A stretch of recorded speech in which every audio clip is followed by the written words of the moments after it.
Ladies and gentlemen, let me begin today with a simple idea, one that may seem small at first, but if you hear it correctly, it might just change the direction of the next 10 years of your life. There comes a moment in every person's journey when you stop negotiating with your feelings and start honoring your commitments.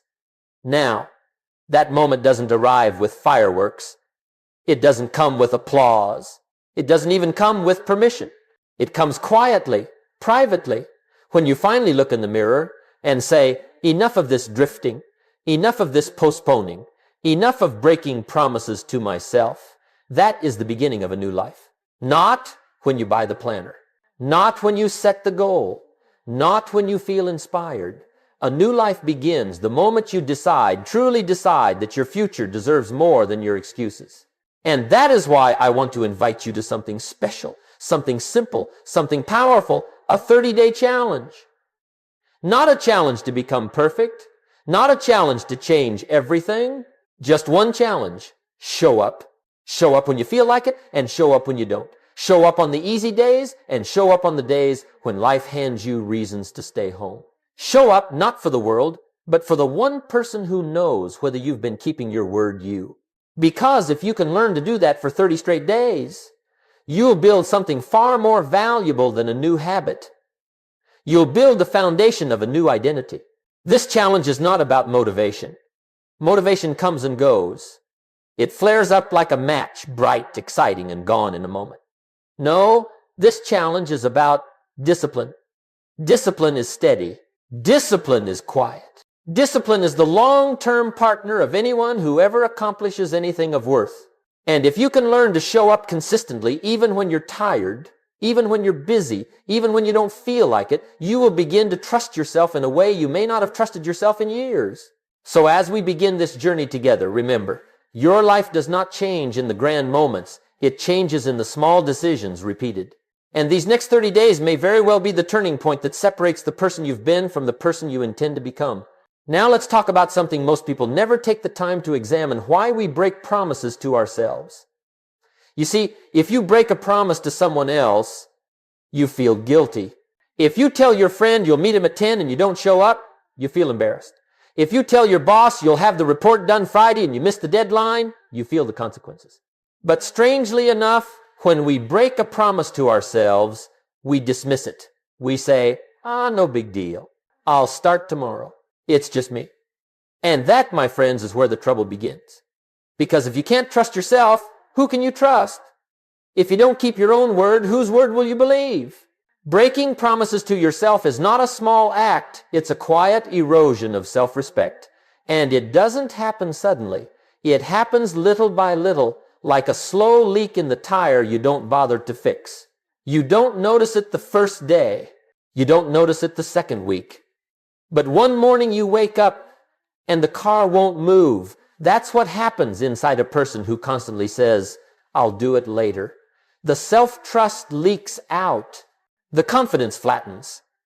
The willpower wears thin. Not because the person lacks talent, but because they lack integrity with themselves. You see, most people believe they fail because they're lazy. No. Most people fail because they've trained themselves over years not to take their own words seriously. That's the real issue. They've made a habit of saying things they don't mean. I'll get up early. No, you won't. I'll stop tomorrow. No, you won't. I'll work on it when I feel inspired. Inspiration is wonderful, but it's a terrible alarm clock. And the more you lie to yourself, the easier it becomes. The more you negotiate with your commitments, the more familiar quitting feels. And quitting, if you're not careful, becomes a personality instead of an event. Now here's the good news. If breaking promises destroys self-trust, then keeping promises rebuilds it. You can reverse the pattern. You can restore the integrity. You can repair your own word. But it begins with understanding the problem. You don't struggle because you're weak. You struggle because you've never learned to treat your promises to yourself with the same seriousness that you treat the promises you make to others. And when you shift that, everything shifts. That's why this 30-day challenge matters. It's not just a challenge of action, it's a challenge of character. It's not just about what you do, it's about what you believe about yourself. And when you start proving that you can trust your own commitments, life opens up, opportunities show up, confidence rises, the future brightens. Because nothing is more powerful than a person who trusts themselves again. Let's move now to one of the oldest battles in human history, the battle between your feelings and your plans. And believe me, it's a battle that decides more futures, builds more fortunes, and destroys more dreams than anything else I've ever witnessed. Your feelings, my friends, are wild creatures. They wake up differently every morning. Early Monday, you feel unstoppable. By the afternoon, one disappointment, one comment, one inconvenience, and suddenly you feel like climbing back into bed. Tuesday, you're motivated. Wednesday, you're overwhelmed. Thursday, you're confident. Friday, you're exhausted. That's feelings. They shift like the wind, unpredictable and unreliable. Your plan, on the other hand, that's different. Your plan is built on logic, clarity, and intention. You created it when you were thinking clearly, when you were looking down the road instead of staring at the ground beneath your feet. You created it with your future in mind, not your mood. But here's the problem. The part of you that wants progress lives in the plan, while the part of you that wants comfort lives in the feelings. And most people, they end up choosing comfort. They let their feelings vote on their future. And feelings don't care about your future, they only care about right now. Now, let me tell you something essential. Successful people feel the same feelings you do. Don't be fooled into thinking they jump out of bed every morning full of motivation. No. They feel lazy sometimes. They feel discouraged sometimes. They feel uninspired sometimes. But here's the difference. They don't let feelings make the decisions. They let the plan make the decisions. Feelings can ride in the car, but they don't get to steer. They can comment, but they don't get to choose the destination. One of the great mistakes people make is believing that they need the right feeling to create the right action. But the truth is exactly the opposite.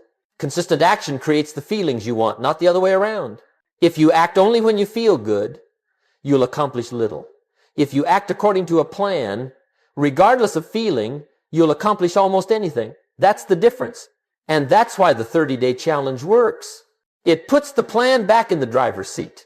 It trains you gently but firmly to stop waiting for your emotions to behave before you do what needs to be done. Because here's the truth. If you let feelings run your life becomes a circle. You return to the same problems, the same frustrations, the same excuses. But if you let your plan run your life becomes a line forward, upward, progressing. And the day you understand this difference is the day you stop being a prisoner of your moods and start becoming the architect of your future. Now let's talk about one of my favorite metaphors in all of personal development, the bank of self-trust.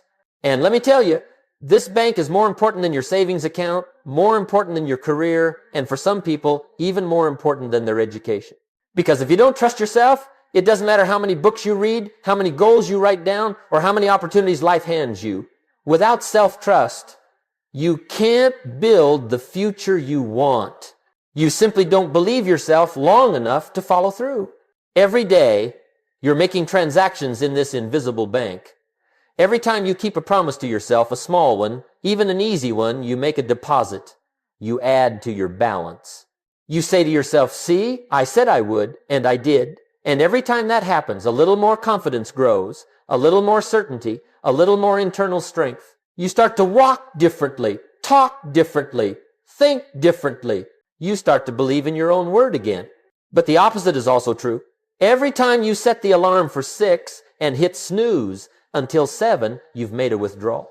Every time you say tomorrow and tomorrow never arrives, you've made another withdrawal. Every time you choose comfort over commitment, withdrawal. And if you're not careful, one day you wake up completely overdrawn, skeptical of your own promises, suspicious of your own intentions, and doubtful of your own ability to follow through. Not because you're weak, but because you've spent years teaching yourself not to believe yourself. You see, self-trust is not built in grand gestures. It's built in small disciplines. You don't need to run a marathon to rebuild your integrity. You just need to keep one simple promise today, then another tomorrow, and another the next day. Each one is a deposit, and deposits compound just like money. 30 days of deposits can change your whole internal economy. You begin to develop a surplus of belief, a savings of confidence, a reservoir of reliability. And once you have that, once you truly believe that, when you say you'll do something, you will. Life gets better. Not easier, but better. Because now the goals you set aren't wishful thinking. They're contracts. Your word becomes valuable again. Your commitments become credible again. You become someone you can count on. This is why the 30-day challenge is powerful beyond the habit itself. It's not about reading 10 pages. It's not about drinking the water. It's not about the action. It's about the evidence. Evidence that you can trust you. Evidence that you honor your plan.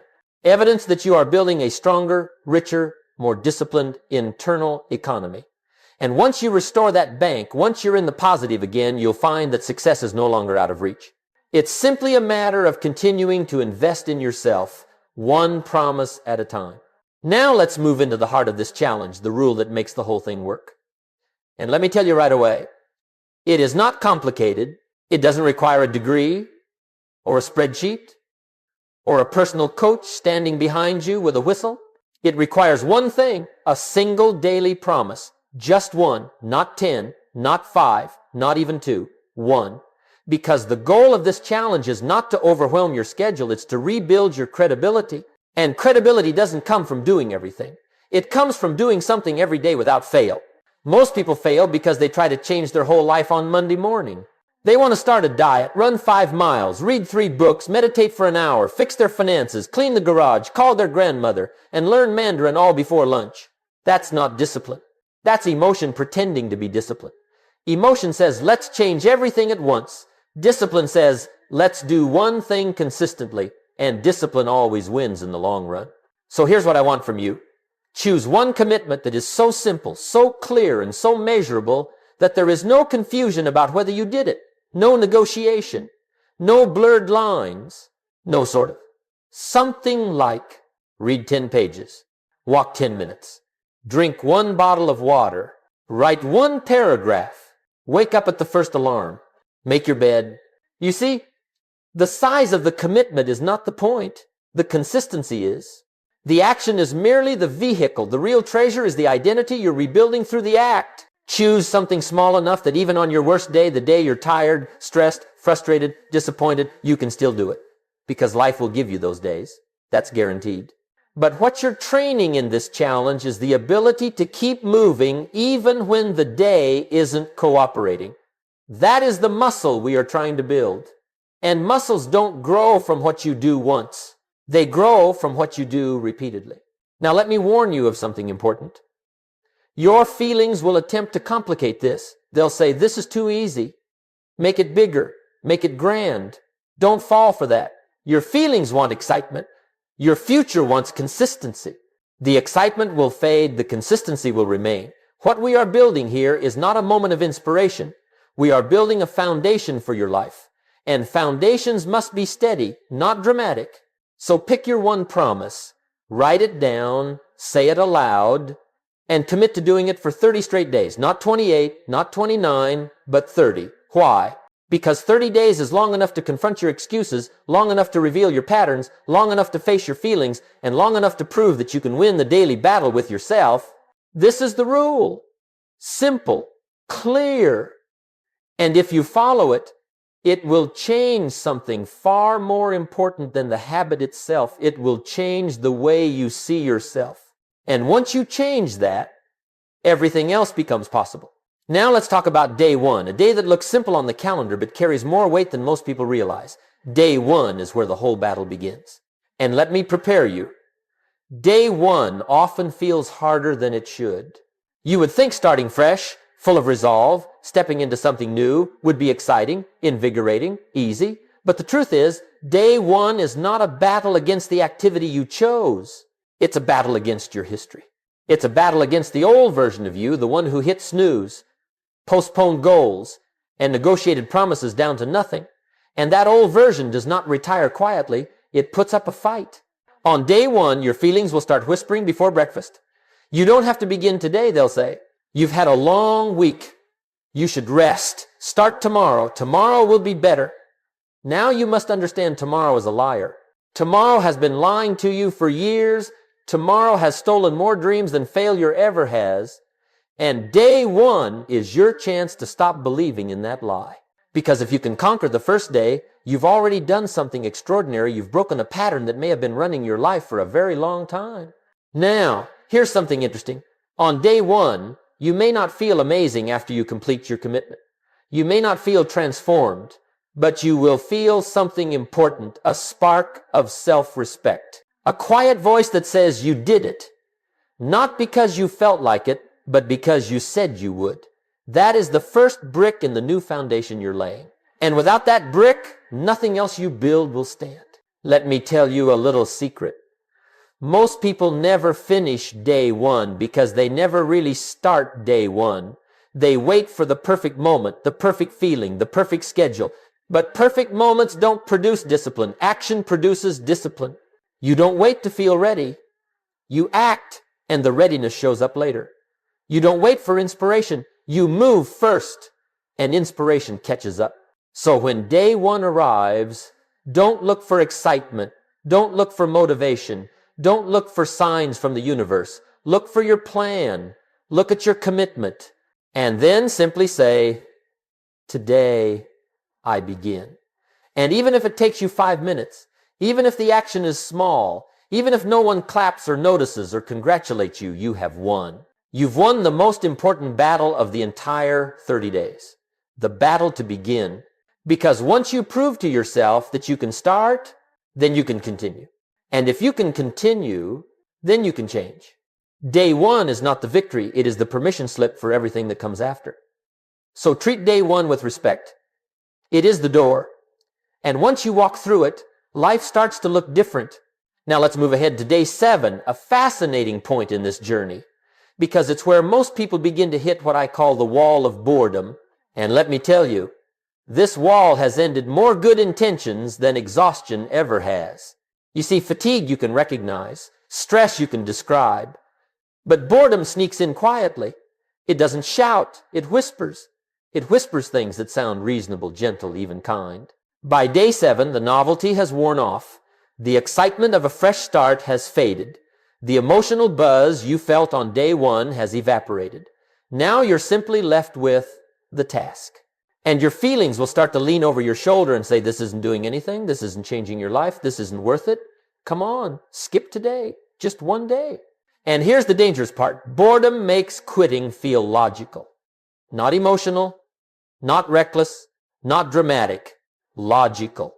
You begin to tell yourself little stories. It's only one day. I can make it up later. Missing once doesn't matter. But the truth is, missing once matters a great deal. Not because of the action itself, but because of what it teaches you about you. Consistency doesn't die in difficulty. It dies in dullness. When things feel repetitive, predictable, uneventful, that's when discipline is truly tested. Anyone can act on inspiration. Anyone can follow a plan when it feels exciting. But it's what you do when your feelings get bored that reveals who you're becoming. Let me tell you something I learned many years ago. The greatest danger to your potential is not failure, it's monotony. Most people don't quit because the task is hard. They quit because the task is no longer interesting. But success is rarely interesting in the beginning. Success, in its early stages, looks like doing ordinary things with extraordinary consistency. And that can feel boring. But here's the truth you must understand. Boredom is not a sign to quit. Boredom is a sign that the habit is taking root. When a farmer plants seeds, nothing looks exciting at first, just a field of dirt. Day after day, watering, checking, waiting, boring. But beneath the surface, life is forming. Roots are spreading. Foundations are strengthening. Your discipline works the same way. What feels like nothing happening is actually your future being built in silence. If you can endure the wall of boredom, if you can push past the lies that whisper this doesn't matter, then you enter a new level of strength most people never reach. Because boredom is the gatekeeper to momentum. And only those who keep moving reach the gate. So when you hit day 7, and don't ask, why am I bored? Ask, what is this boredom trying to keep me from becoming? keep the promise anyway. Keep the commitment anyway. Because the person who shows up when nothing is exciting is the person who wins when everything is possible. Now let's move to day 14, the day momentum begins to awaken. And let me tell you, momentum is one of the most powerful forces available to a human being. People often underestimate it because it doesn't arrive with fireworks or celebration. It arrives quietly, subtly, almost secretly. But once it shows up, it changes the entire landscape of your effort. By day 14, something begins to shift. The task that once felt heavy now feels a little lighter. The daily commitment that felt like a push now feels like a pull. And the voice in your head that used to say, "Do we really have to?" begins to soften. You may not even recognize the change at first, but you'll feel it, a sense that something inside you is finally beginning to cooperate. Momentum does something remarkable. It reduces the cost of effort. What once required willpower now begins to require less. What once needed motivation now begins to run on rhythm. And rhythm is far more reliable than motivation. Rhythm can carry you through days when motivation is nowhere to be found. Let me explain it another way. Imagine trying to push a car from a dead stop. At first, it doesn't move. You lean into it, nothing. You push harder, a little movement. And then, after enough force, it begins to roll, slowly at first, then steadily, then with surprising ease. And here's the lesson. The hardest push is always the first one. The next hardest is the second. But once that car starts rolling, maintaining momentum requires far less strength than creating it. Your life is the same way. Your habits are the same way. Your future is the same way. And momentum has a partner belief. Once you reach day 14, you begin to believe in yourself differently. Not an emotional belief, a practical belief, a belief grounded in evidence. You begin to think, maybe I can stick to something. Maybe I am becoming more disciplined. Maybe I am changing. And that belief makes the next few days easier. Not easy, easier. Now, here's another powerful truth. Momentum is generous. It multiplies your actions. It compounds your efforts. It gives you a return higher than what you put in. That's why the great achievers in life guard their momentum with everything they have. They know how precious it is. They know how rare it is. They know how expensive it is to start over once momentum is lost. Some people waste years of their lives living in the cycle of start, stop, always pushing the car from zero, never letting it roll long enough to truly move. And every restart costs more energy, more confidence, more time. But not you, not now. Because if you can reach day 14 and recognize momentum when it arrives, you'll realize you've stepped past the hardest part of the journey. So when you find yourself on day 14, feeling that subtle shift, that growing rhythm, that quiet sense of progress, acknowledge it, protect it, appreciate it, you've earned it. Momentum is not given, it's built. And now that it's here, let it carry you forward into the next stage of your transformation. Now let's travel a little further down this 30-day path. To day 21 a day, I consider one of the most profound turning points in the entire journey. Because around day 21, something extraordinary begins to happen. Not to your schedule, not to your routine, not even to your habit. No, something begins to happen to you. This is the point where your actions start reaching down into your identity and quietly rearranging the furniture.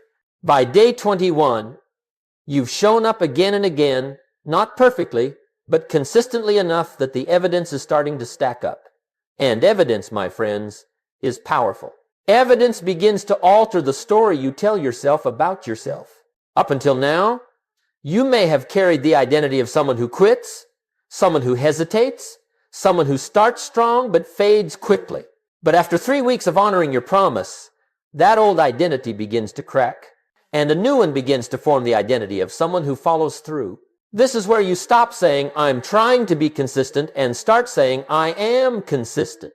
And that shift from trying to becoming is one of the greatest shifts a person can ever experience.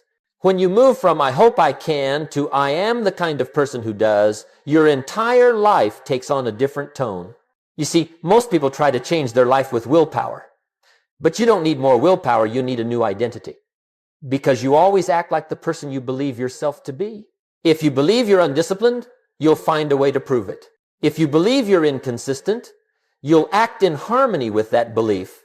But once you start believing you're someone who keeps promises, someone who shows up, someone who honors commitments well, then your actions begin to flow naturally from that belief. You no longer have to fight yourself at every turn.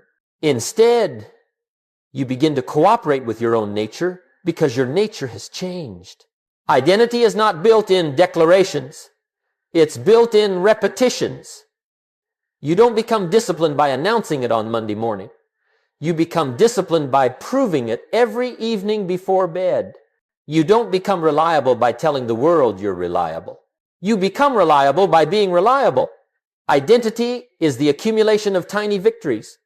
And by day 21, you've collected enough victories that a new identity is emerging quietly, steadily, confidently. And let me tell you something else. When your identity changes, your standards change. You no longer tolerate the old excuses, the old stories, the old shortcuts. You stop letting yourself off the hook so easily, not because you're trying to be strict, but because you simply know better now. You know what you're capable of. You know what you've proven.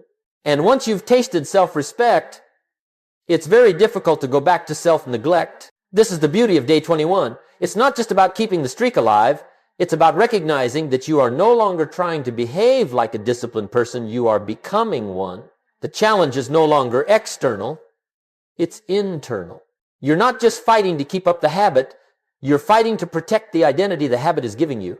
When you reach this stage, you will feel it. A quiet confidence, a calm certainty, a small but powerful voice that says, keep going. This is who you are now. And once that voice becomes louder than your excuses, the rest of the journey becomes far more meaningful. Now let's talk about one of the great principles that govern not just success, but life itself, the principle of the seasons. And I want you to hear this carefully, because if you truly understand the seasons of life, you'll stop giving up too soon. You see, everything worthwhile follows a natural cycle, a rhythm, a pattern. There's a season to plant. There's a season to water. There's a season to nurture. And eventually, if you persevere, there's a season to harvest. But most people never make it to harvest. Not because they lack talent or desire, but because they quit somewhere in the middle seasons when the results haven't shown up yet. Every goal has a planting season.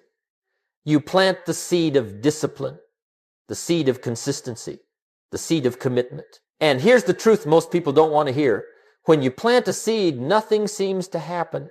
You go out to the field the next morning, and it looks exactly the same. You water it for a week, 2 weeks, a month, still nothing visible. And that's where people begin to say, this isn't working. They assume that because they can't see progress, there is no progress. But that's not how growth works. Growth happens underground first. Growth begins where no one can see it, especially you. Now here's the problem. Your feelings don't understand the seasons. Your feelings want harvest on day 2.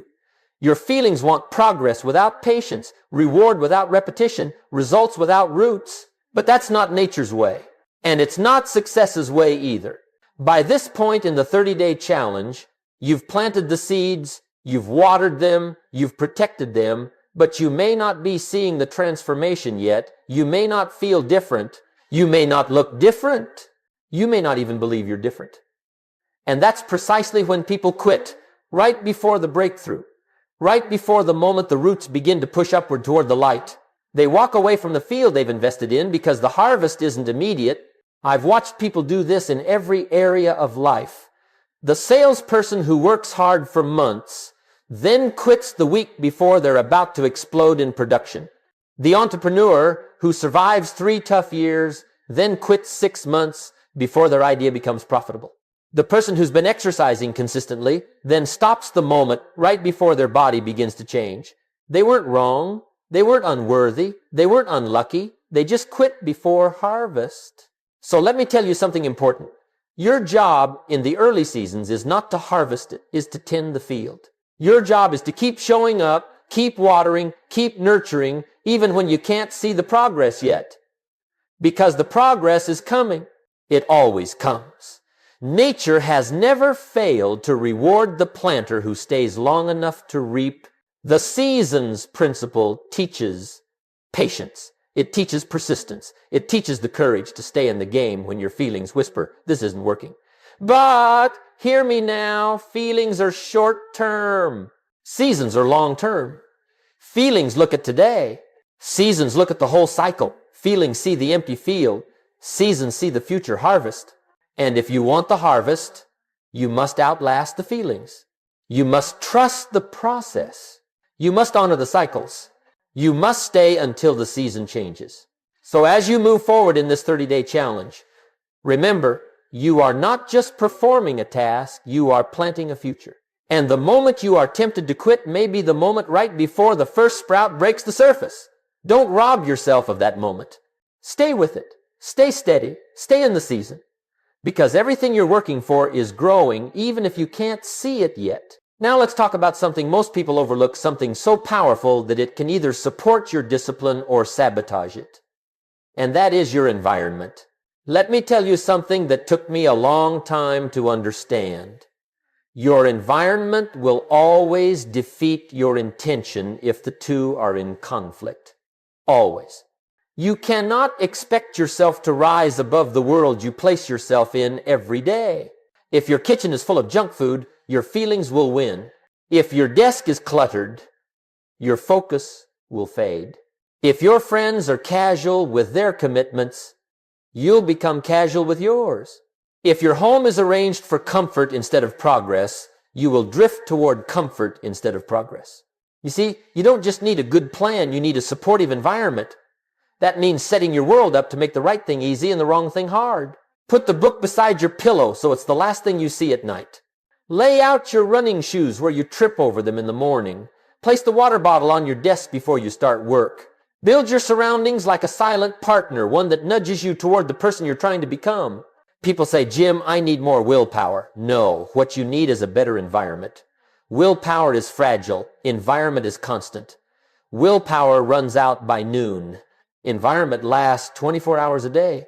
If you structure your world correctly, you won't need to fight your habits. Your surroundings will fight for them. So design your environment for victory. Make it clear, simple, intentional. And remember, you cannot become a new person while living in an old environment. Something has to change. Let it begin with the world around you so that the world within you has room to grow.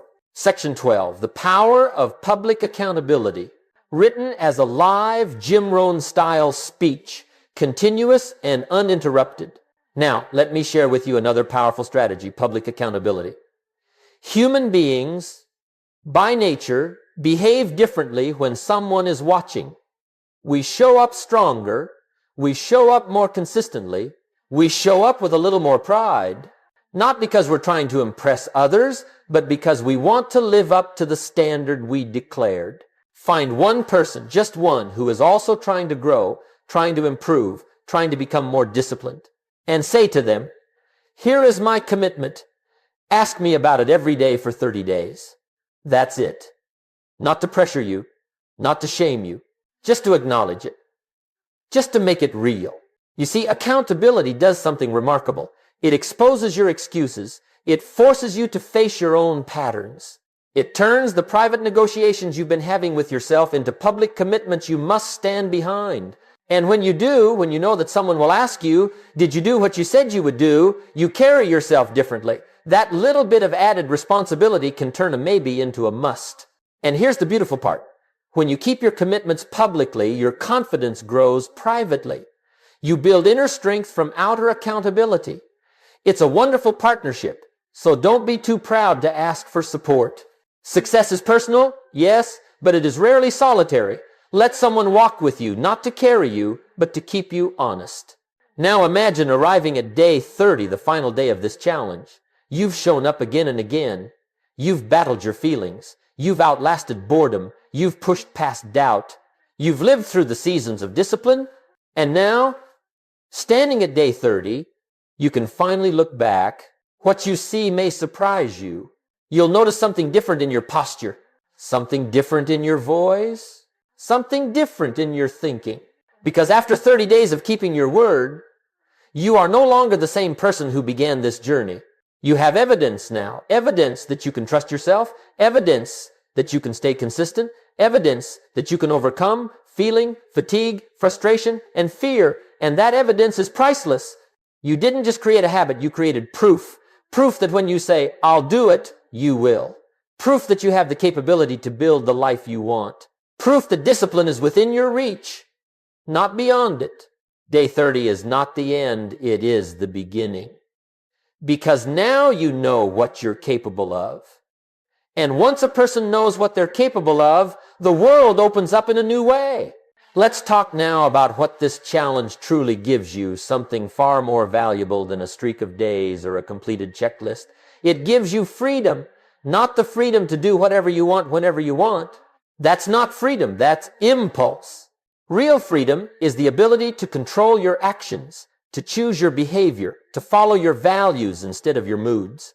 The person who cannot say no to comfort is not free. The person who cannot follow a plan is not free. The person who is controlled by their feelings is not free. But the person who can act despite their feelings, that person is free. And freedom is the birthplace of achievement. Once you have discipline, you are no longer at the mercy of circumstance or emotion.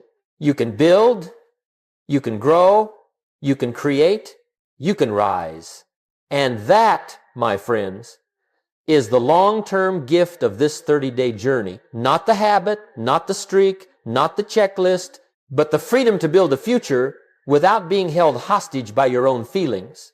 So as we bring this journey to a close, let me leave you with this simple truth. Your life is shaped by the promises you keep, especially the ones you make to yourself. And for the next 30 days, I want you to keep one promise. Not to me, not to a friend, to you. Show up when it's easy. Show up when it's boring. Show up when it's difficult. Show up when you don't feel like showing up. Because every day you honor your word, you strengthen your character, and when your character grows, your entire life expands, your confidence rises, your belief deepens, your options multiply. So here is the invitation. Simple, clear, powerful. Pick your one promise. Begin today. Keep it for 30 days. Become someone you can trust again. And when you do, you'll be amazed at the person waiting for you on the other side. That's the journey. That's the challenge. And that, my friends, is how everything begins.